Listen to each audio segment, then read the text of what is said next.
Hello, friends. Patrick McFarland here with another installment of the Liberty Daily Vlog series.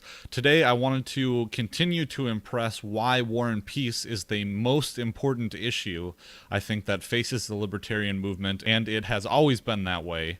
I wanted to start off with a quote from Murray Rothbard on this issue of War and Peace. He says, "The root myth that enables the state to wax fat off of war is the canard that war is a defense of the state of its subjects. The facts, of course, are precisely the reverse, for if war is the health of the state, it is also its greatest danger. A state can only die by defeat in war or by revolution.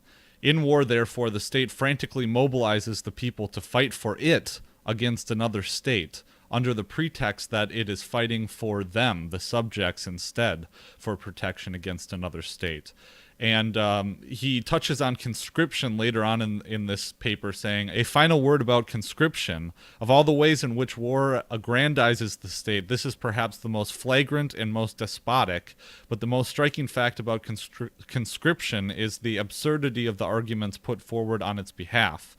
A man must be conscripted to defend his or someone else's liberty against an evil state beyond the borders. Defend his liberty? How will he defend his liberty? By being coerced into an army whose very reason is the expungement of liberty, the trampling on all the liberties of the person, the calculated and brutal dehumanization of the soldier, and his transformation into an efficient engine of murder at the whim of his commanding officer. Can any conceivable foreign state do anything worse to him than what his army is now doing for his alleged benefit? Who is there, O Lord, to defend him against his defenders?" And there are several other reasons why War and Peace is the most important issue. Obviously, Murray Rothbard articulates them better than I can. But one of them is debt enslavement, and essentially war eating up a lot of the budget and getting the war racketeers innumerably rich, and leaving the rest of us with the bill, and a bill that our grandchildren, probably my grandchildren, if the United States continues on this path, will end up having to pay if the United States, even exists in this form in 40 years, which part of me doubts. But another thing to be said is the loss of freedom, and it's not only resigned to the soldier, who is literally enslaved in some cases to fight this war. Obviously, the draft is not in effect now, but people are talking about trying to reinstitute the draft, which I will say to that, fuck the draft. Aside from that, the state is killing people, and somehow the propaganda in the media, and maybe the fact that they're so far away, has been able to dehumanize. And that is the name of the game, as you see in my Liberation Library episode, Blood Makes the Green Grass Grow, where I talked about mankind's natural resistance towards killing and taking fellow human life. But somehow the state and the media, who is an accomplice of the state, and the opinion molders have been able to dehumanize people like in Yemen, or people in the Middle East, or people in Syria, or people in Iraq and Afghanistan, that the average American doesn't care about. And at worst, the right wing wants us to just kill them all. And I've heard this from people specifically. But these wars are in fact, limiting our liberties. The Patriot Act, there's been a lot in evisceration of the Fourth Amendment in the way of national security. That has been talked up by a lot of libertarian talking points, but it continues to be valid. And that with the war on drugs, which is another war, and the war on the American people it's all cyclical, because the war on the American people, police departments, as I've touched on again in the American Police State, another documentary of mine, which I'll put in the comments below, how this military and surveillance equipment is being tested out overseas and then brought home to fight the domestic wars, which is the war on drugs and the war on terror, and the war on the American people, the war on our civil liberties, which are just our liberties and our property rights.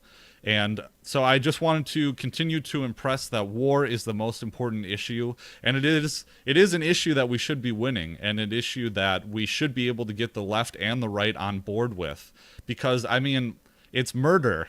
It's just straight up murder. And all of as I'm going to quote Mencken in a second here, but all of the hobgoblins that they've made up to scare us with do not exist. You're more likely to be killed by a police officer than by a terrorist. So who's the real enemy here? And obviously, the terrorists are enemies as well, but they were created by our own actions through blowback and a lot of arming of them inadvertently or on purpose. You could get into that realm as well. But this is an issue we should be winning. It should be easy to try and convince people on the left and the right.